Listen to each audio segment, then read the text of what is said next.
this out for the Vegan Organic Network, yeah. Come on. It's a wildlife emergency. The poison in the water and the cutting down trees. It's a wildlife emergency. Too much land use for animal feed. It's a wildlife emergency. Time to stand up like Candy G. It's a wildlife emergency. Vegan organic, set the planet free. It's a farm animal emergency. So much slaughter people never see. It's a farm animal emergency. So much suffering people never see. It's a farm animal emergency.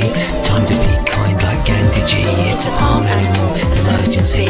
Vegan organic, set the planet free. Come on, giving it up for fun, yeah. Giving it up for fun, yeah. Giving it up for fun now, yeah. Come on.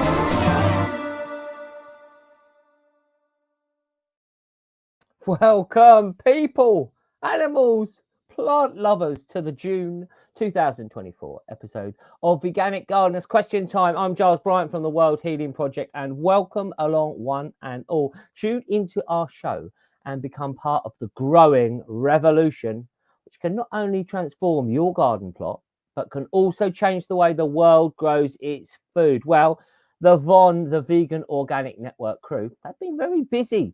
Events all over the country. In fact, we've got connections all over the world doing amazing things, spreading the message of veganic, that's vegan and organic.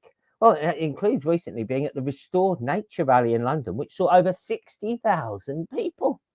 Now, VON was hand in hand with organisations like the National Trust, but also more direct action groups were there as well, and they marched for nature.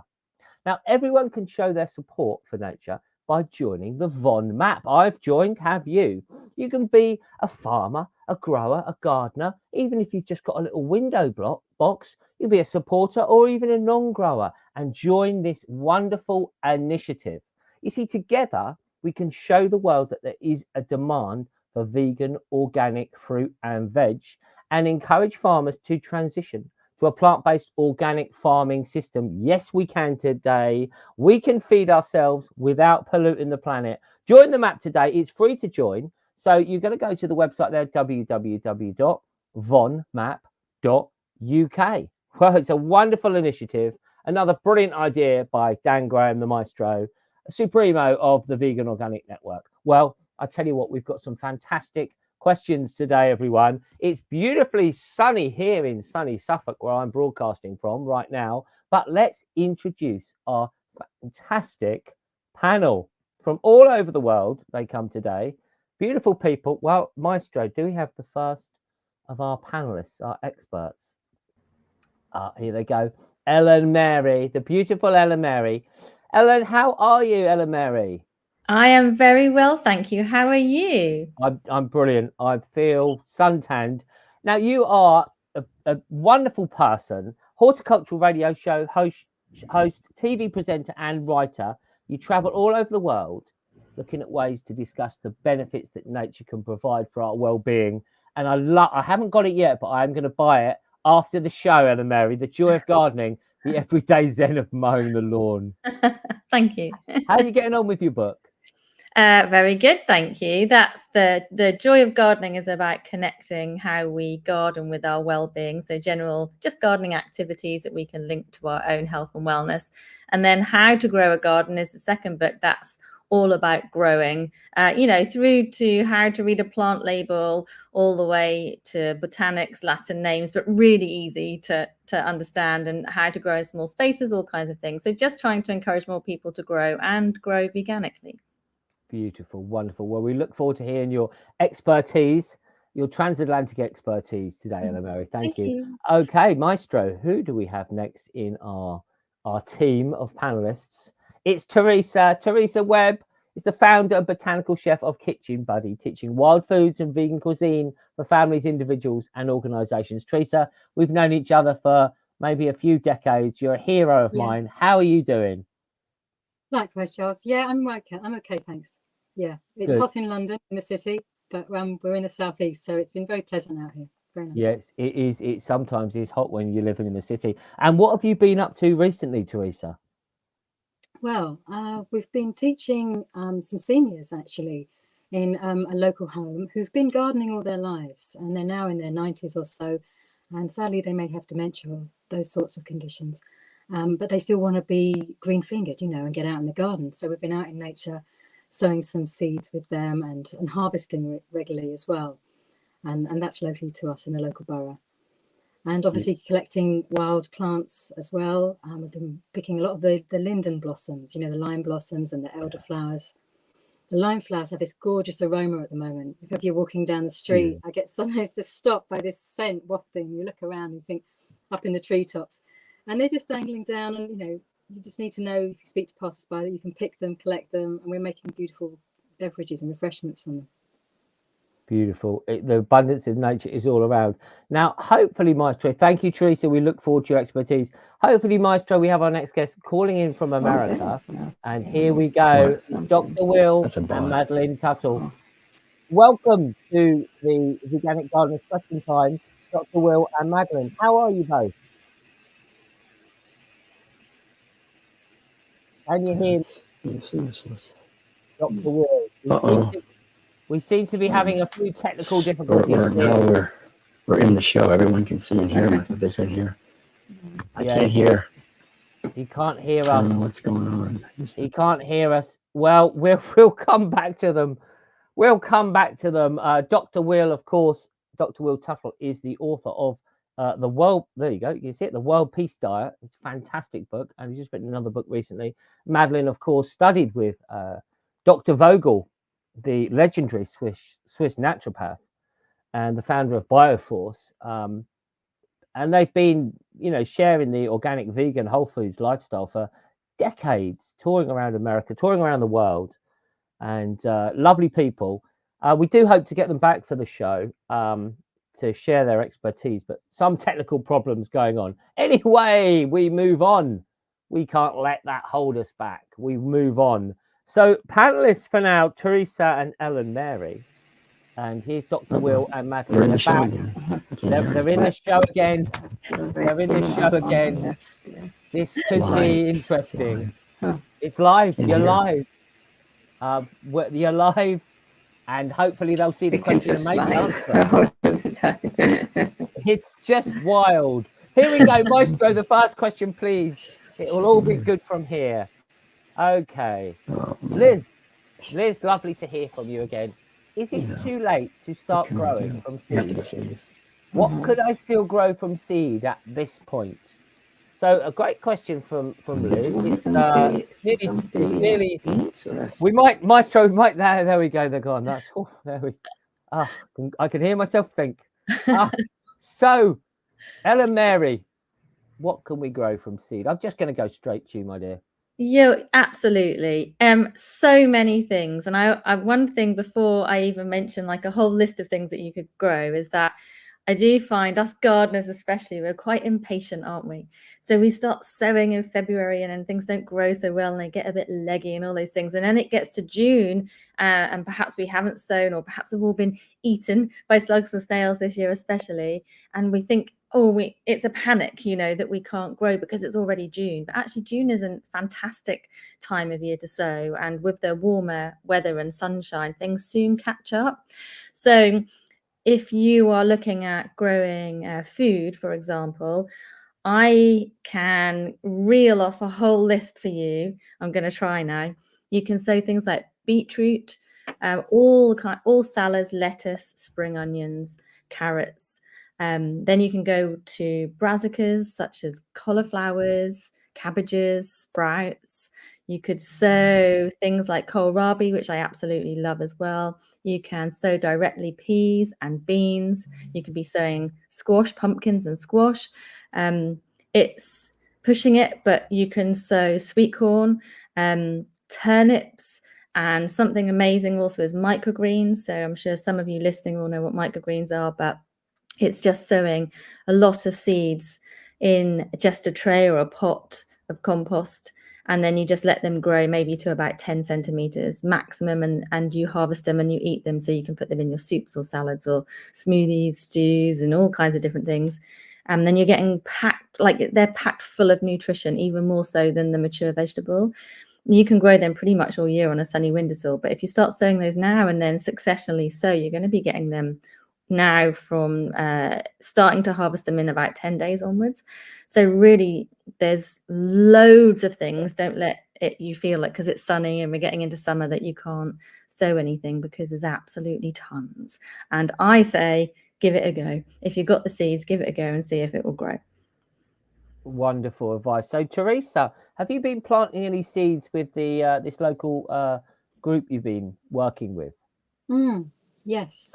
So what have you been planting? Salad crops mostly. Radishes, which have been doing really well, particularly the French variety, which are slightly longer. So they're not like the little round hard balls. They're slightly narrower and longer. Lettuce leaves, like oak leaf lettuce and the Tom Thumb varieties. We've been doing a successive sowing of those, basically. So while we're harvesting them, we're also sowing some extras. Herbs, particularly as well, like parsley and basil. They've been quite useful. And beetroot and beet leaves, like chard as well. So we're going for the colourful varieties of plants, which will hopefully crop through for the rest of summer. Beautiful. And of course, the microgreens, as Ellen Mary's saying, particularly like lentils. We're doing lots of lentils at the moment, which she's just been sharing today, actually. One of the things I think is fantastic as well that Von is really encouraging is that we grow some food, and we have a friend, that the girl that was in that music video, Vegan Queen V, who was performing with us on our award-winning song, by the way, for Von, Wildlife Emergency. She lives in a van, and she just has her veganic herbs and some of her greens growing in a van because she wants some of that fresh food. And as a singer, she knows that having some of that sage tea and rosemary and thyme in an iced tea can really help her. So I think that's what we've got to look at. Grow whatever you can. And it's not too late, as our panel has said, but you can always buy some little veg plants as well and just pop them in a bit later on if you want to cheat there, Liz, as we do in our garden. Maestro, let's move on, please. I believe Mandy's up next. Here we go. If I make a nettle fertilizer, how often should I fertilize? And how much? Is it ideal for all vegetables? Thanks, Mandy in Kent. So, panel, do we have any experience in making a fertilizer, making a tea with nettles? Yeah. Ella Mary, I'm happy to go, and Theresa definitely, say, add in if I'm saying any or missing anything, like I probably will do. But so nettles are a high nitrogen feed. And the other one, of course, that we can use, which is a natural feed for the garden, is comfrey as well. And comfrey is higher in potassium. So cutting back nettles without the seeds, ideally, and without any creatures on the nettles, so no snails, hanging on. You want to make sure that they don't get dunked into the water. So chop them up into a bucket of water, cover them over with some rainwater, preferably, cover over the top and leave it for about 2 weeks or so, maybe a little bit longer, and then using it as a liquid feed. Generally, you will dilute it 1 part to 10 parts water, and then use it on your crops. Not all crops, I believe. So I don't think you would put nettle feed on things like potatoes, for example. So as it's high in nitrogen, it's all about getting the foliage growing. So as long as you give it a good stir every few days, I might add, before I say anything else, and it really smells. So if you haven't made it before, be prepared for that. But it's a really good natural feed. And yeah, and the question was how much, wasn't it? And is it ideal for all vegetables? So how much? Yes, 1 part to 10 parts. Is it ideal for all vegetables? It's ideal for vegetables that need like higher nitrogen than potassium. So maybe Theresa can add to that. I don't think it's meant for things like peas and onions either. So not potatoes, but not like root vegetables. It's not good for root vegetables. Bill's back. Oh, there we go. Theresa, over to you about fertilizers. Do you ever make them? It's fine. I was going to say just exactly the same, really, particularly for leaves. So leafy plants, it's suitable for, as you say, less of the roots, but things which need foliage, like the spinach and chard, parsley, those sorts of things. which have lots of leaves, because it contains lots of chlorophyll and nitrogen, as you say. I personally like to make the cocktail. I think that, you know, it's nice to have a drink. I mean, I've got my drink here. What's your drink, Giles? I've got my virgin mojito. Oh, yes, I have a virgin mojito here with 3 different types of mint. There's no alcohol in this one, but it's the blend, I think, sometimes. So I really recommend you go comfrey and nettles, and you chuck them in. And as Ellen Mary says, whoo, it might stink. Particularly, we put in a few secret ingredients into ours. We might have a little tinkle into our magic brew. That's a wee. A little. You might put a bit of urine into it, just a little wee. And I know the Tuttles like to use that trick as well. So Dr. Will and Madeline, we're going to try this now. It's an experiment to everyone out there. Tell us about making fertilizers. And I know the Tuttles like to use that trick as well. So Dr. Will and Madeline, we're going to try this now. It's an experiment.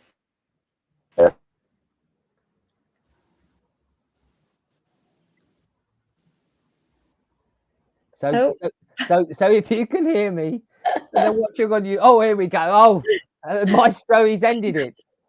Okay, Jenny, can a calcium-rich amendment be made without eggshells? Well, veganically, we're not using the eggs, of course. I understand tomatoes and brassicas, for example, have high calcium requirements. Many thanks, Jenny. Panel, we got any ideas on this one? What can we do to boost calcium levels in crops and soil? Any ideas?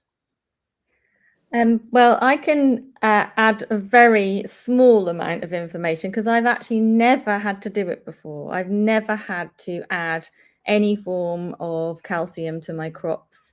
For me, it's all about creating, a good quality, well-structured soil. I garden no dig, so I simply apply a layer of homemade compost or on top of the soil, and over the years that's created a really lovely growing soil. So I've never really have to add anything to it. I hear that lime, which is calcium carbonate, and wood ash can also help.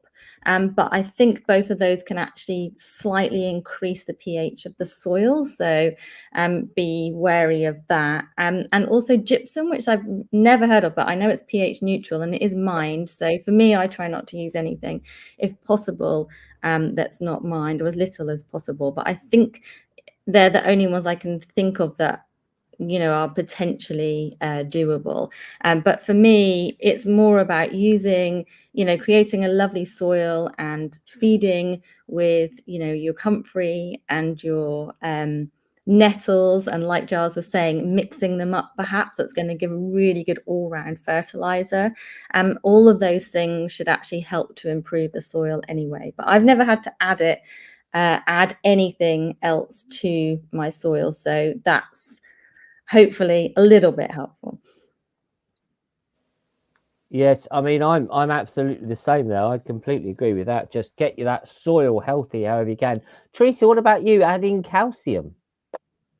Well, likewise, it's not something that I've had to do for my particular crops. However, what we do use alternatively, things like seaweed to nurture the actual soil to start with, and our brassicas seem to have done reasonably well with that. So the Sea Greens company that I worked for provide a really good mix of seaweed, which is wild harvested from Norway.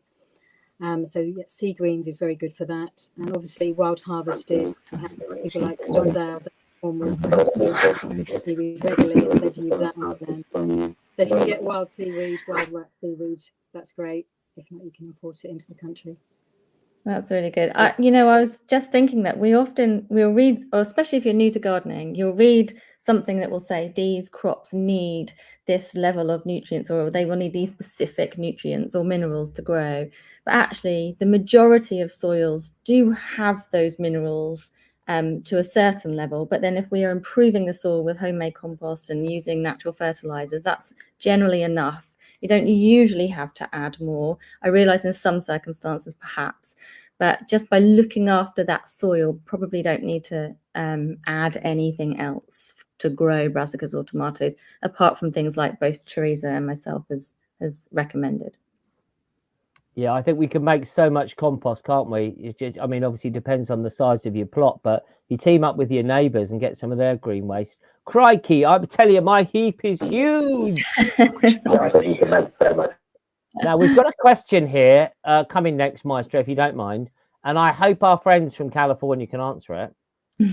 So this is going to be for you, the Tuttles. Okay. What shade-loving plants can I add to my garden to help it stay cool during California's hot summer months? And it's hot there. So the Tuttles, our friends from California, have departed. I mean, I've not been to California for a few years, but I have been there a bit, spent a bit of time in California. Couldn't honestly answer it. We've got a lovely ceanothus in our garden. I know that's from California. It's about as far as I could go. Ellen Mary, California? California.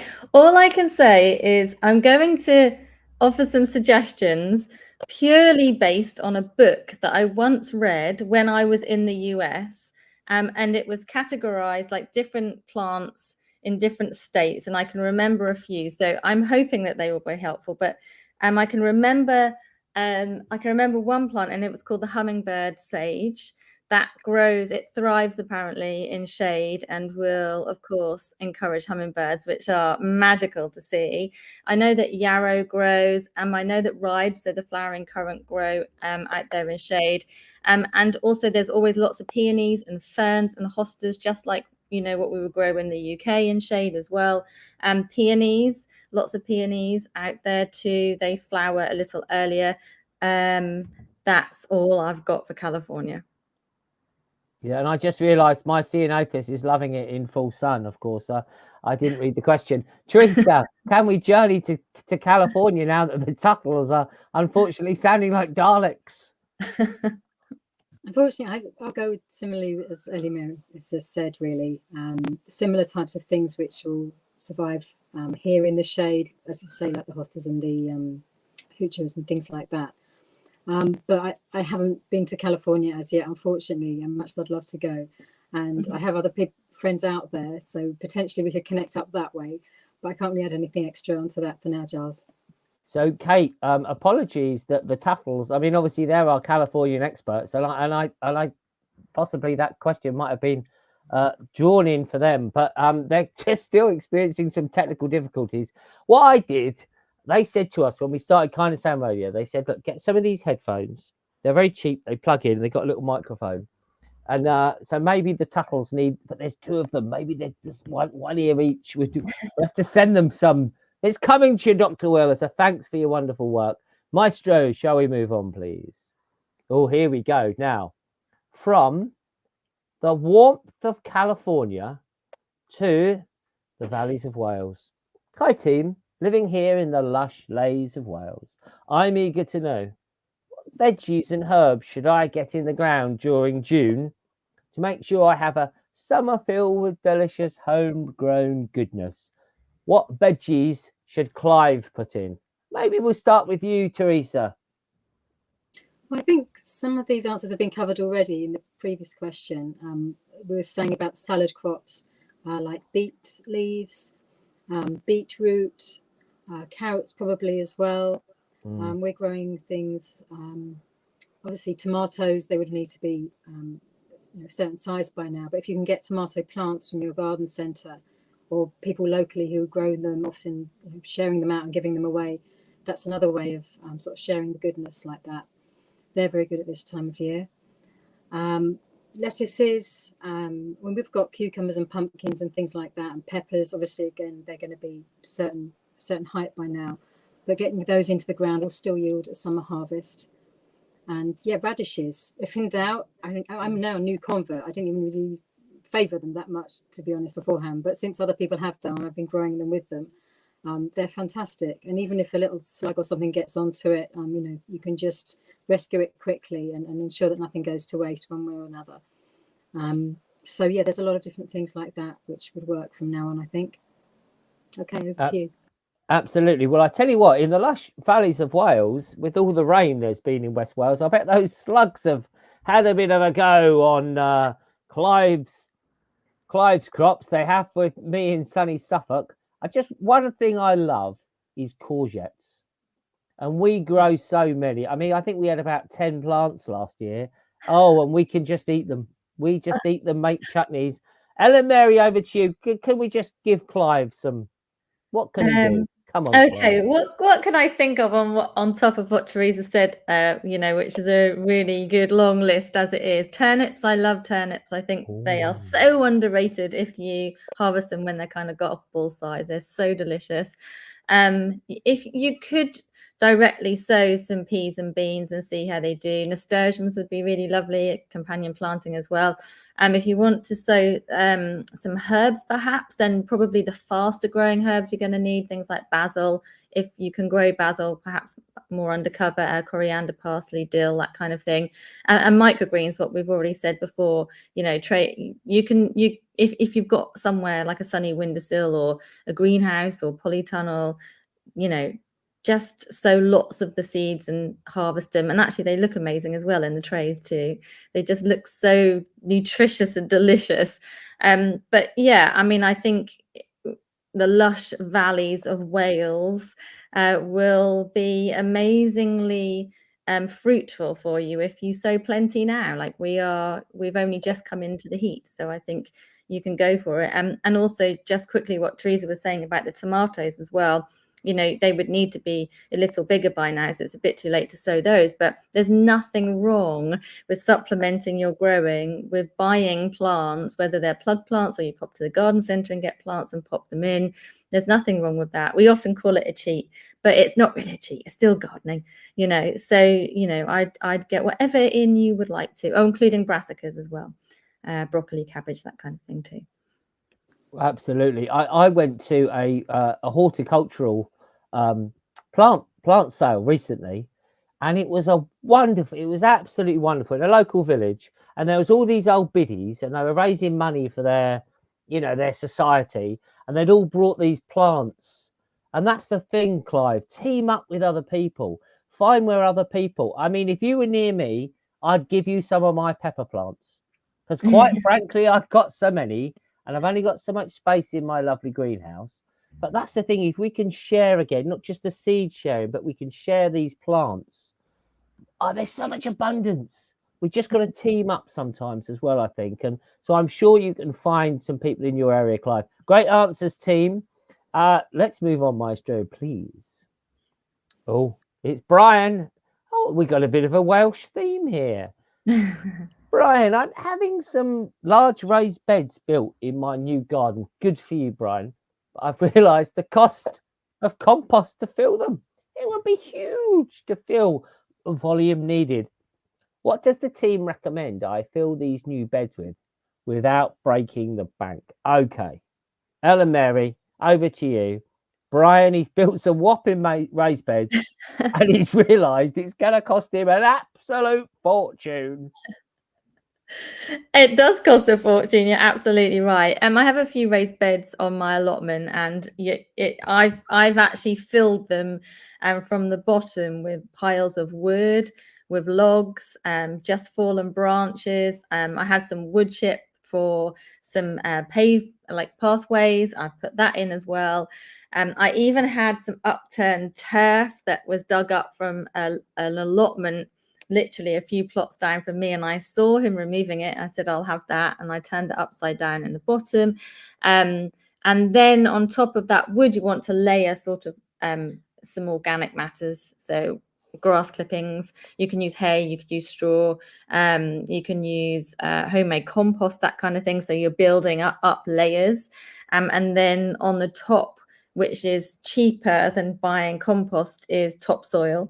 So, layering it is a specific method of making a raised bed. So you're actually doing a specific process, which name I now cannot remember. Theresa, you probably will remember better than me, but it's a way that you build up a raised bed in the ground. So you put your logs and like your wood, so your brown material, and you put all of your kind of organic materials on top, and then you put the compost and then the soil on top, and then you have this lovely mound, which is a raised bed. But you can apply that same process to just a built raised bed, which is what I've done.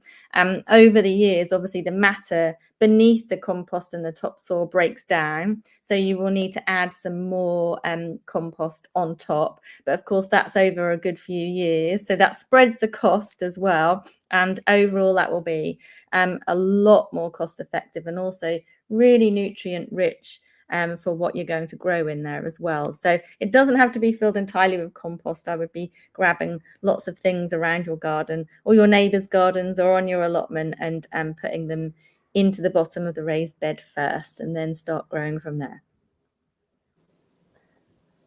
I would absolutely agree with that. I got a friend, you know, who he had these big raised beds and he just got this topsoil and he didn't know much about gardening, bless him. Anyway, just filled this raised bed with the topsoil and it compacted and it was like iron or rock. I thought, what are you going to grow in there? Mix it up. I mean, when your description there, Ella Mary, I was thinking it's a cake. I was drinking my cocktail earlier. It's a compost cake. Theresa, you've got to fill that raised bed in London. That's even more difficult than us out in the country. Country bumpkins, there's loads of stuff around here. How do you do it in the big smoke? You know, this is exactly what we've done. We've done exactly the same, Ellen Mary, even in London. And it's been absolutely fine. When we dug out our raised beds, we had sections of soil and turf, and we put them in the bottom. And the term we're looking at is the German way of making those mounds. It's horticultural. That's the one. This is it.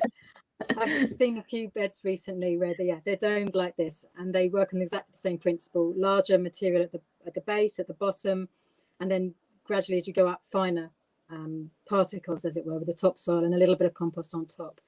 So exactly as you describe, and it's amazing. I mean, we had all this turf that we'd sort of excavated from the ground, and various bits and pieces that we'd had from our compost bin, and we'd put it all in this compost bin, which we made just about 2 years ago now.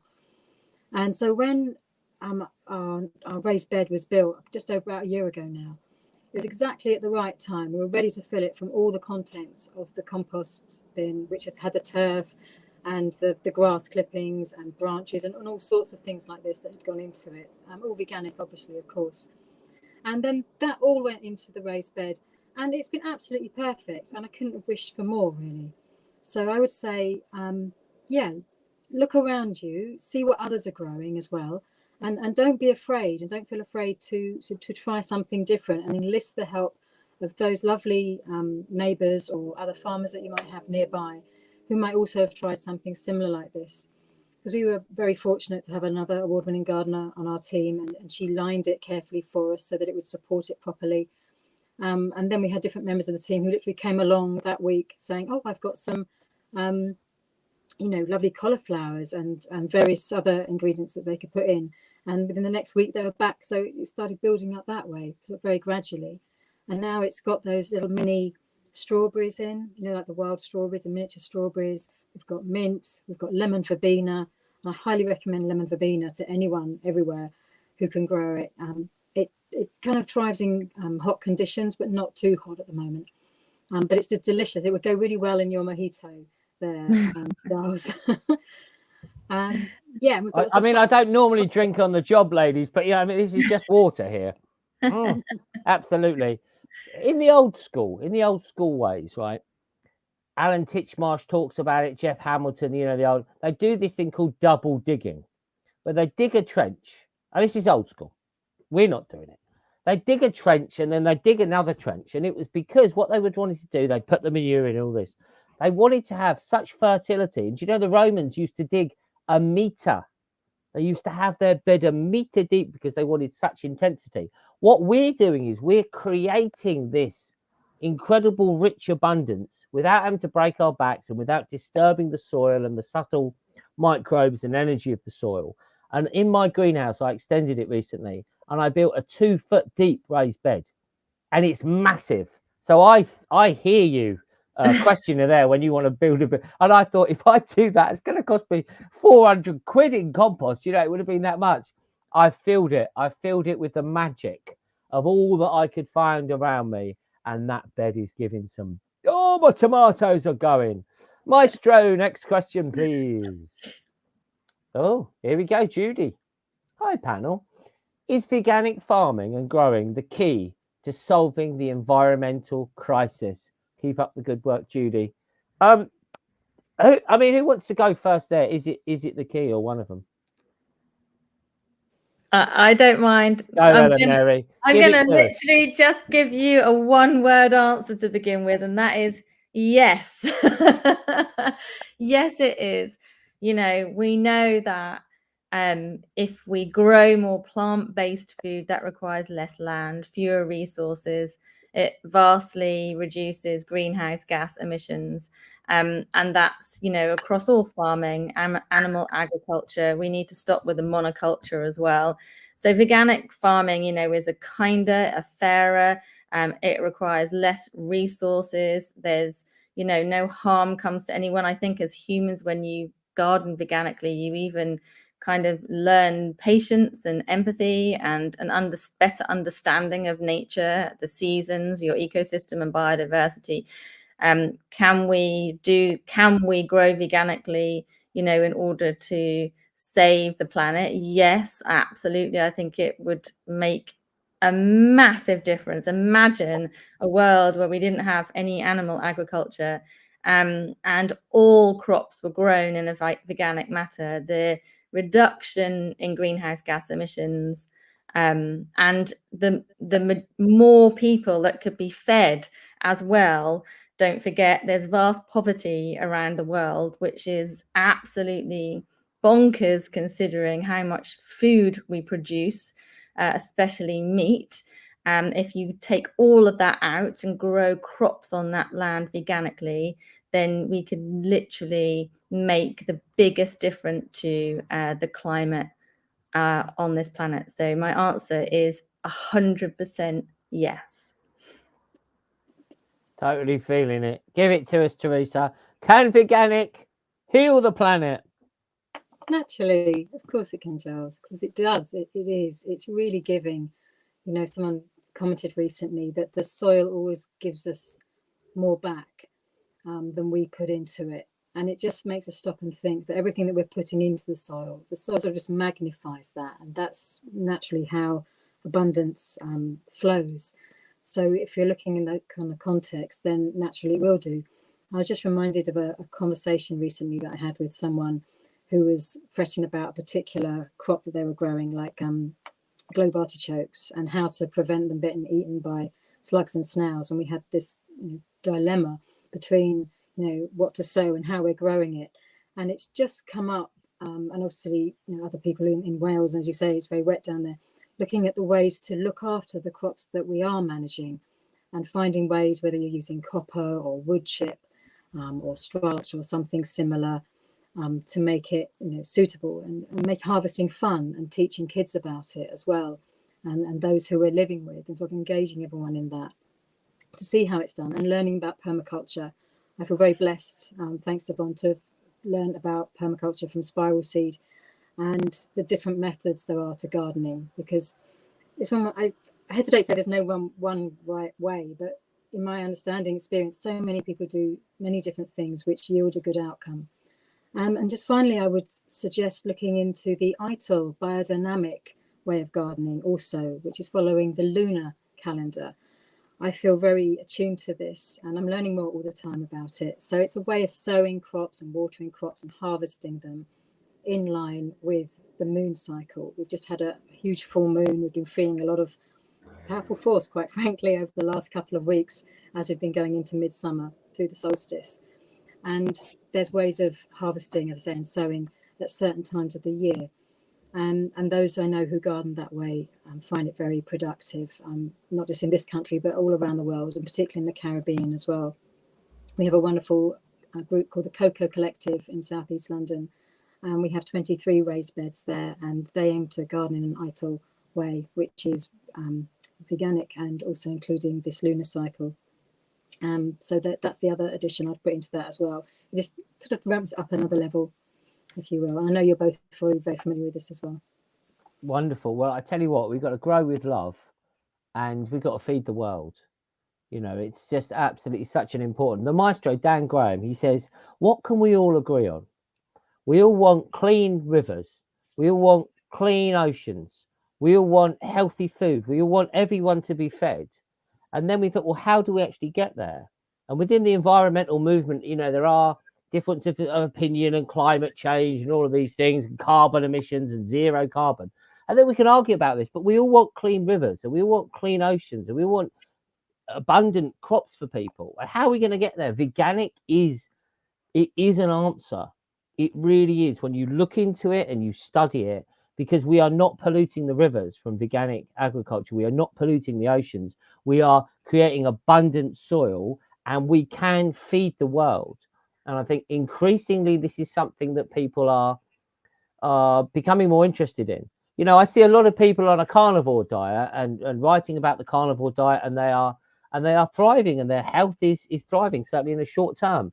And I say, well, good on you, but what about feeding the world? It's all right for you, rich person, eating your grass-fed steak, but what about feeding the world? And veganic can feed the world in a healthy way. Maestro, next question, please. What a show! Whoa! Oh, here we go. Hi, panel. Charlie, why is it so bad to use horse manure? Okay, the old horse poop. I used to use a lot of it until I was educated otherwise. Panel, over to you. Ellen Mary, why is the horse poo bad? You go first. I mean, it's an animal product, you know. As a vegan and veganic gardener, animal products aren't used. It's not ours, you know. It's not ours to take, you know, even though it's left the horse, if you like. It's not for us. But there's also a great deal of byproducts, you know, in animal agriculture. There's a lot of practices in horse manure in keeping horses, which may involve hormones, antibiotics, other things like bone, blood, feathers, wool, all in that manure. And, you know, as a veganic gardener, we don't use any animal product in our gardens. So that's, you know, it's not really appropriate if you want to garden veganically. And also, you know, it's not ours to take. You know, it kind of reinforces that keeping horses and breaking their wild spirit, if you like, and breaking them and riding them and using them for our benefit. You know, that's not really ideal, even though, of course, some horses are looked after very well. But, you know, as a vegan, that's not really something that we would necessarily support. So using the manure, you know, a veganic garden doesn't use any animal product, basically. So that's a no on that level. I did used to use manure many years ago as well, before I realized, you know, the potential problems with doing so. There are other ways of, you know, feeding your soil that we've already discussed in this session. So you know, it's not ours, it's an animal product. You don't really know what's in it, and it feeds into that process of, you know, keeping horses for human enjoyment or pleasure. Yep, great answer. Theresa, why aren't you putting the old horse poop in those London projects? Well, I've never used manure, to be honest with you, Giles, unlike the pair of you, so I hadn't really had that experience, although I know others who had done. I've just always really gone straight to the source of the most minerals and most densely rich mineral foods, which come from our oceans. So seaweed fertilizer, I would say and suggest, is better. I'd use that in preference. So I wouldn't be so hung up about the horse manure side. Obviously, people live in the country, they sell it and people think, oh, great. Or even if it's free, you know, drop by a horse in the street around London, it happens. But rather than collecting that, I would simply use the fertilizers that we have, exactly like the comfrey and the nettle and seaweed, and using all the natural minerals that are in the plants around us to fertilize it that way. because I've never really used the horse manure, and I cannot stand the smell of it, honestly. It just stinks. And so I can smell when the municipal people have put it on their rose beds. I go past thinking, oh gosh, why do they need to do that? But as soon as you see the benefit of not using it, as we all do now, and others can see the benefit of that, and when we introduce and say, we're not using any manure here, you can see how it's thriving even after a few years. They go, oh right, okay, maybe take that on board. You don't have to do that. I think that's the difference, knowing that there's an option, not to sacrifice your taste, your flavour. And as you were saying about going to the source, where is the source? That horse is eating plants, so it's a bit of a waste in a sense. You can chop up those plants and use those plants directly. I tell you what broke me out of it. I'm an Essex boy, and we've got, boulder clay here. So I was grown up, you mix a bit of the muck in the soil and it breaks up that clay, and it does work, and it's cheap and it's effective. You can get a lot of it. But I met this veganic lady some years ago, and I said to her, what about the horse? And she goes, well, I said, well, this horse might be well looked after. And she goes, yes, but they give them worming pills, Giles. I said, oh, do they? She goes, yeah, they give them all these worming pills. She goes, what do you think that does to the worms in the soil? And that was for me the light bulb moment. Because even if you're not veganic or a vegan, you might not care about animal well-being and horses. If you care about the structure of your soil, we understand earthworms are very important. Why would you put into the soil something that may harm them? And that straight away broke me from my addiction to the muck. We've gone veganic. We're going to save the planet. Ladies, what a show it's been. And couldn't you believe the time? The time is gone. The Tuttles with their fantastic Dalek impression from California. Let's buy them some headphones. They could have one each, couldn't they? With a little mic in between them, and we'd have to recommend that. Ellen Mary, thank you so much. Theresa, thank you so much. Let's just have some final thoughts to wrap it up. Ellen Mary, final thoughts from you, please. My final thoughts are, I think that if you are considering veganic gardening in any way, give it a go, because in the beginning, when I started, I was kind of a little bit, will this really work? Because I've only ever been taught to double dig and use manure and throw snails away and all those kind of things. And I've now been doing this for many years, and the garden has never been thriving more. It's kinder, it's fairer, it's easier, and it's more abundant, both, in love and in crops as well. So give it a go if you're thinking of it. Beautiful. And Theresa, over to you for your final thoughts, please. I think really have fun. Just have fun and enjoy it, and meet others. For me, it's not an isolated occurrence at all. I find it envelops everyone and everything, really. So meeting others from other backgrounds, other nationalities, your neighbours, just giving it a go and giving it a try, and that's how it arrives, really. So if possible, involve others, and just like yourself with the Vegan Organic Network, it's a great network to meet others and to be more informed about. Okay. Wonderful. Well, thank you so much, panelists. I just want to finish by saying thank you so much to everyone out there listening. And I really hope you've got something out of this. Do sign up for the free Vegan Organic newsletter. The Dan does fantastic newsletters. There's things going on all around the world that are included, as well as possibly local to you as well. Please do join the VOM map, even if you do just have that window box. Get your questions in for next month's episode as well, and do please consider becoming a member of the Vegan Organic Network. You can go to veganorganic.net to find out. Is that there? Yeah, there we go. I even got the website right. I need a raise, Dan. I need something to go in my mojito. Thank you, everyone. It's been a fantastic evening. Lovely summer evening with you. I might put something stronger in this now, possibly some tonic water. God bless everyone. Vegan Organic can save the planet. We can do it. Thanks a lot. Thank you, Giles. Thank you, Dan, as well. Thank you, Theresa. Good vibes, everyone. Good night.